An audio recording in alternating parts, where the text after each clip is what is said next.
Hello Rovers fans, and welcome to a very special live stream from, we're in St James's Park, the fake St James's Park. It's not the one in Newcastle or Exeter. It is the one close to Buckingham Palace, and obviously we've been down here for the Football Content Awards. Just first and foremost, Dan, you've got the award here. Just want to say thank you to everyone that's made this possible. We've had a brilliant 18 months in particular of just making the content and doing the live streams, doing the watch-alongs, all the different bits and bobs that all the different contributors have done. You know, really it was just a celebration of all of that last night, and we're really proud of the Silver Award. There were some brilliant content producers in that room, and it was really just an honour and a privilege to be in and amongst some really good people in there. So thank you everyone that has supported the channel, all of the nice comments, all of the super chats and stuff that people have done.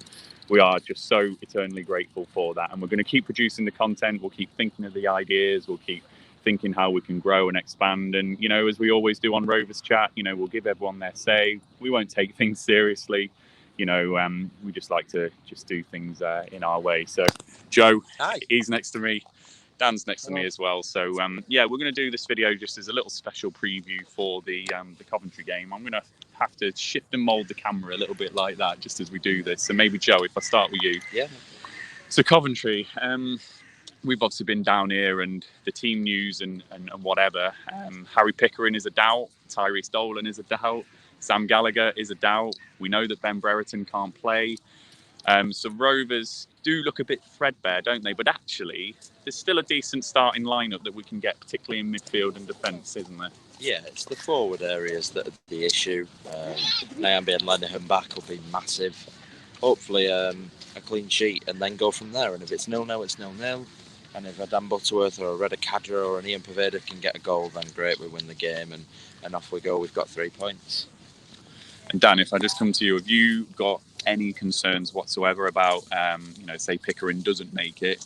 Edun at left back, I thought he looked really good against Blackpool. He looks like a player that's going to be, you know, a first teamer for us before long. Just a good, solid individual that you can rely on. You know, similar to John Buckley, you just know we can fill in at certain positions. We shouldn't really have any concerns if it is Edun at left back, given how we played against Blackpool. So if Pickering's not there, are you concerned about that at all? No, I'm not really fussed. I mean, the defence, I think, is the main thing for us. I think even with not the strongest strike for us, we can still win games, we can still score a goal. So I'm not too fussed, really. I think we'll do it. I think we'll win. Yeah, and I think, yeah, defensively, obviously the big news defensively for Rovers is, for me, Darragh Lenihan being back. I've made my views very well known on Twitter about how important Darragh Lenihan is to this side. You know, if I had to pick someone to get the contract signed first, I'd be picking Lenihan over everyone. You know, the stats speak for themselves. You know, Lenihan in this side versus Lenihan out of the side. I think Rich Sharp did the stats. You know, those stats speak for themselves. Jesus Christ. Joe's getting scared by some. With, here we go, the perils of live broadcasting right there. We've got some Canada geese behind us, but whatever geese they are. But no, going back to Darragh Lenihan. Sorry. You disturbed me with geese. Lenihan, the stats speak for themselves, don't they? You know, if he's in and out of the side, you know, Rich Sharp has done that. So he's a big one being back. I just think defensively we look more settled. And obviously Ryan Nyambe, you know, he's going to come back. Whether he signs a new contract or not, you know, that remains to be seen. But felt really sorry for Tyler McGlaw in that last game against Blackpool. You know, obviously in terms of his quality in that position, it's not what we need at the moment. So Nyambe being back is going to be a huge plus for us. And maybe it won't be Nyambe back. Maybe it will be Hayden Carter who goes at right back. Who knows? Lenihan being back with Ayala obviously gives that as an option. But yeah, big news for me that Lenihan's back. Joe, I'm just going to come to you then. As we were walking around London today, like we were just thinking, like, who's going to be in that like forward three, and we were thinking, oh, maybe he might do a false nine with Leighton Clarkson, but I know you don't think he'll do that. You know, what are the reasons why we might not see that? The false nine is usually when Brereton and Gallagher are wide, so the physical players are in wide areas and the footsie players are in the middle. But without them two, I would be really surprised if he went with a false nine. I think when you haven't got the physicality up front, what you need is the numbers. He'd be better off playing a 2, even better if it's a 3.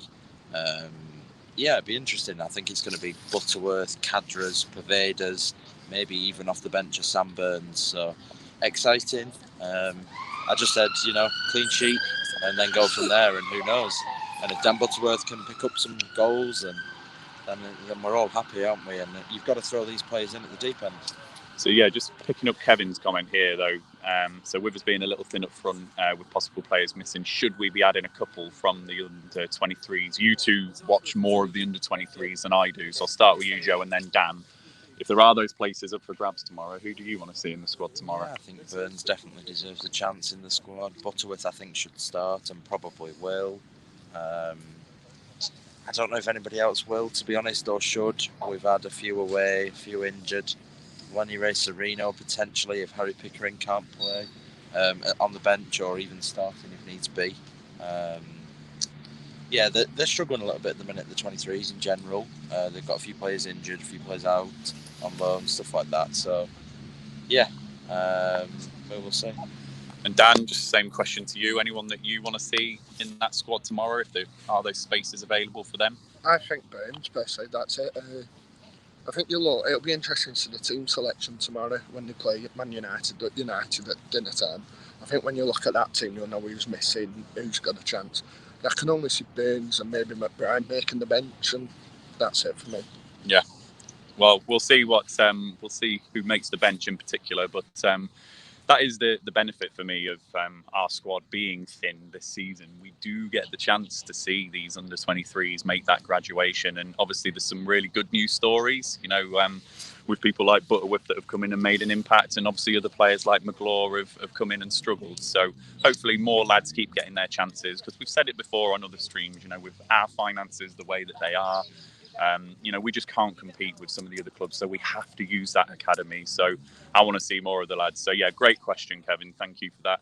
I've been drawn to Alonso's comment here. So Brereton, let's just talk about man of the moment. Got his goal last night.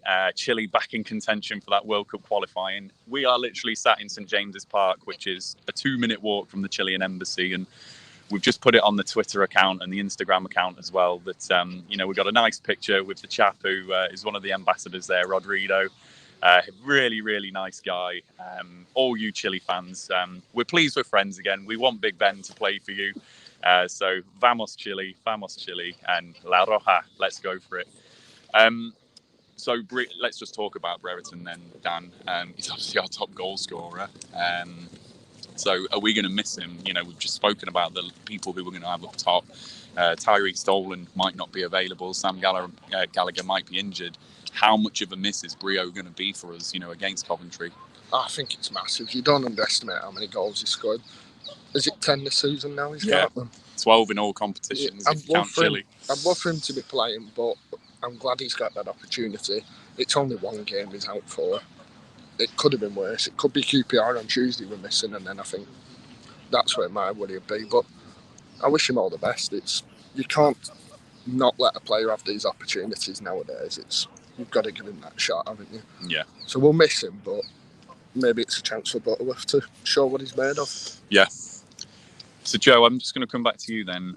Let's just talk a little bit about Coventry. Obviously, they've had a flying start to the season, firmly in that top 6. Probably, the surprise package of the season. If you think about probably a lot of Coventry fans probably thought Coventry were going to be this season. Certainly the neutrals didn't expect them to be so high. But, they are really they're coming together nice, aren't they? With players like O'Hare, who were obviously there last season and made a good impression. And then signings like Gyökeres, who's obviously hit the ground running for them and chipped in with a few goals. So their confidence is going to be high tomorrow, isn't it? They're bringing a few fans. I think it's about 4,000 fans that they're going to be bringing to Ewood Park. So Rovers are going to have to be just mindful of a team that are playing with confidence. Their tails are up. Lots of fans at Ewood Park. It's got the potential for a banana skin for Rovers, hasn't it? Yeah, and I think the fans is a massive aspect for Coventry. They've got their stadium back and their fans back supporting them, and they're bringing big numbers to Ewood Park, over 3,500, which is a great effort. So I think that will really push them through the whole underdog spirit. Potentially, it could work in our favour, the big following. Put a little bit of pressure on some younger players there, which might give us an edge. But yeah, I'm really looking forward to the game. I think it could be a banana skin, like you say. But I think we kind of go into it as underdogs with our top goal scorer and second top goal scorer not available, potentially no left back, potentially no Tyrese Dolan. Our preferred front three probably not going to play. So we're the underdogs, and that's probably where I like us at the moment. But an area, Dan, we've spoken about defensively. We've obviously had injuries this season, and we're welcoming people back into this game, albeit Harry Pickering's a doubt. And obviously this time it's up front where we're looking light. The area where we look really settled and stable is that midfield three of Rothwell, Travis and John Buckley. So for me, that's an important area tomorrow with the energy that Coventry have got in that midfield, with the likes of O'Hare, who I spoke about. How important is it that, the three things that Rothwell, Travis and Buckley bring individually to Rovers, if you think about them three as players, and then as a collective three, how important is it for them three to get a foothold on the game tomorrow? No, definitely. I think I spoke after the Huddersfield game about how that midfield three, when it were broken up, it cost us that game. Basically, I think that is the one area of the pitch that has to be them three every time, or I'd be worried. I think they complement each other really well. I think Buckley had a really good start to the season. I think Travis looks like he did before his injury last season because he come back, he weren't the best. And then Joe Rafa, we all know what he can do. So keep the midfield free. Mate, you're going to have to alter things up front. A solid back four. I'm confident. I think we'll win. Yeah, well, I'll come on into predictions in a moment. But Joe, just on the midfield, I can't tempt you into thinking he might just put another body in there with how good Coventry are in midfield, how dynamic they are with those players that they've got in there. Could you see a Clarkson maybe getting in and around that? If he does throw another body into midfield, I think it would be Johnson returning, potentially. I just can't see it with Clarkson. He might do. There might be something in terms of an agreement on playing time where he's got to try and get him in. But, yeah, Leighton's also played in the international break. So, Mowbray usually likes to have had them. He doesn't count international training and international games as real fitness. And that's his prerogative, fair enough. So I would imagine he'll probably be on the bench. I would like to see Bradley Johnson. I think he does offer a bite. Not a bite that we lack, really, because Travis brings that bite, but he has a bite that potentially comes with some experience as well. And I suppose to carry on the analogy, it's not about how hard you bite, it's knowing where to bite. And I think that's what Bradley Johnson has that some of our players don't. And he's a leader in that locker room. So if we were to go and see another midfielder, I would like to see him. I think Coventry would struggle to deal with him in their midfield. And that's a really good analogy, knowing when to bite. And that's the thing that before the season, I do think we lack those leaders in our team. When you think that Elliot Bennett left on his free contract, we've lost the likes of Charlie Mulgrew. We've spoken about that before. We don't have many senior pros left in this team. So I think you're absolutely right. Someone like Bradley Johnson just coming in just to show that experience, show that guile, just know when to do those things that you're talking about against the Coventry side as well, which is young. I remember playing football myself. When you see someone on a pitch that just looks like they're hard, they look like they're going to get stuck into you, it does make an impact, and it must do at this level as well. So, yeah, Bradley Johnson in there, you're right, I think would be a good shout. Dan, let's just talk about the attacking three again. So, Ian Poveda has struggled. Football is all about opportunities. Tyrese Dolan has taken his opportunity when he's been thrown into the side. He might not be available tomorrow. Ian Poveda had a really good debut against Middlesbrough, but has struggled since that point, if we're being honest with ourselves. So as I say, football's about opportunities. Ian Poveda has an opportunity potentially tomorrow to be in that front three and to show the Rovers fans what he's really about. So is this an important game for Ian Poveda for you? I think it's massive, personally. I think he's out, he gets his chance. He's going to get probably 70, 80 minutes at least. I think if you're not going to take these chances, you've no reason to complain when you're on the bench the week after. And I think I enjoyed the sign. I was happy when he signed, but he's just not shown anything yet that makes me think, yes, we shouldn't play Gallagher, yes, we shouldn't play Dolan, in reality, it's probably six in the pecking list for me in the front three when you put Butterworth and Cadre ahead of him. You've got to take these opportunities. Like you said, Dolan took his opportunity. All the lads who have come through the academy take the opportunity. Poveda has to do it, considering he won't even be here next year as well. Yeah. It's another reason that he's not going to get many more opportunities to do anything. Agreed. And another person who I'm really looking forward to seeing is Reda Kadra. We've only seen him obviously from the substitutes bench, so if he does start tomorrow, I'm going to be really interested to see what Kadra's like starting a game. He probably won't last the whole game. He seems to be one of those players which, you know, might get 60, 70 minutes and then he gets freshened up. But hopefully Kadra starts. Looking forward to seeing him and looking to seeing what he can do from the start of the game. So we're going to finish this in a minute then, chaps. So let's get on to our predictions as those geese to the left of us give us their opinion as well. So Joe, I'm going to start with you. You said you're feeling confident, I think. So what is your score prediction? How do you think the game's going to go?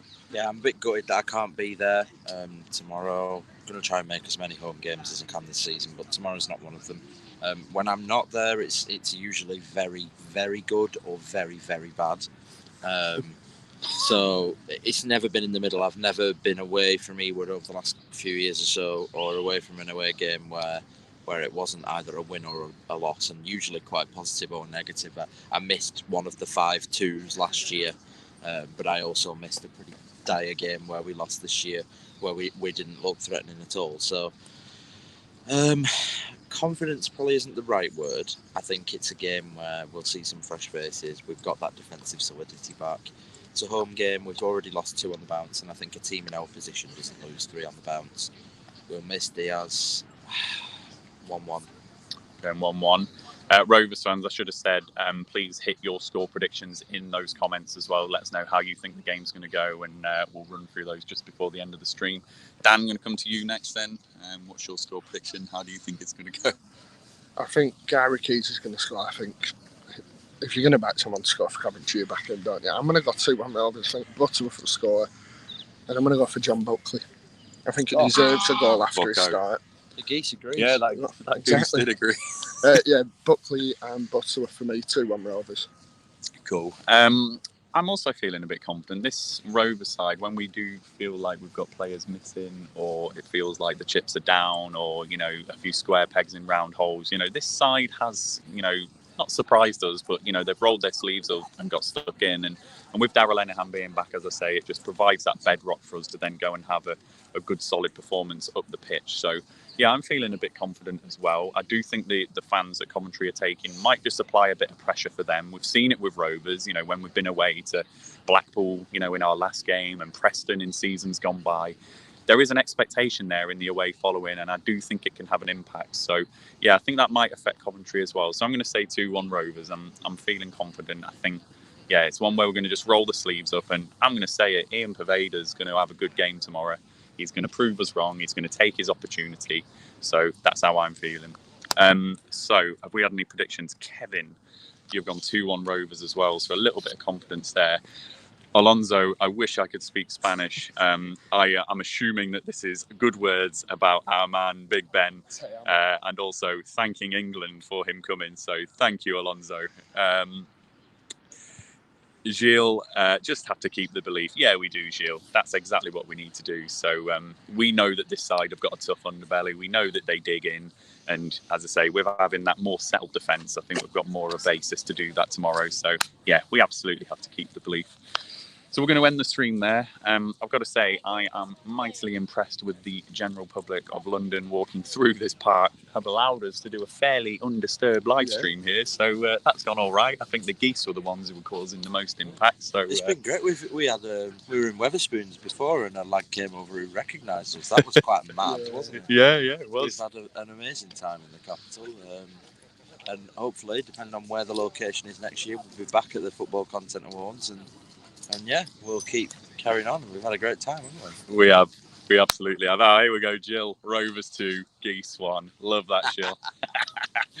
What a way to finish the stream there. But yeah, as I say, we're about to be getting our trains back home now. So thanks everyone for your support. We wouldn't have been down in London if it wasn't for all of you voting for us, supporting the channel. You know, we'd have been nowhere near that award ceremony yesterday. So thank you once again to everyone for all of the support you give. We love producing the content. We hope you love viewing the content. And as I say, we'll just keep producing it and we'll keep doing our thing and obviously bringing it to you. And FM, wow, Thanks ever so much. So you did not have to do that, mate. $17.99. Congratulations on the silver. Yeah, the silver award. Show it again, Dan. He's going to get it out of his bag. Let's do that in honour of FM and that super chat. But whilst Dan's getting that out of the bag, thank you everyone. It'll be back to normal with everything. Obviously, we had a little bit of a gap in our content because of the international break and preparing for coming down here. So we're back to the normal videos and everything over these next few days. So instant reaction and match day experience tomorrow. Then it'll be all into the preview stuff ready for the QPR game on Tuesday. So things will start happening thick and fast. Dan's got the award out now. So there you go. That's for everyone who supports our channel. Silver Award, Rovers Chat. Thank you. And if you are not following our YouTube channel, please hit that subscribe button. Please give this video a big like. As I say, it's a bit unorthodox today, sat in St James's Park. But yeah, we thought we'd do one live from London. And Jared, what's he saying here? Is the sun actually shining there? Maybe a good omen. Yeah, it is actually. It is. It's not that warm though. No, not that warm. It's not that far, Jared, but yeah, the sun is shining, so we've got every reason to be happy. It's the weekend. Everyone have a good weekend. Please give this video a big like. Please hit that subscribe button. Please turn on all notifications using that bell icon. And if you're at Ewood Park tomorrow, enjoy the game. If you're not, go and join Ollie on that watch along. And until then, we will see you soon. Thanks everyone for your support. Here we go. See you later.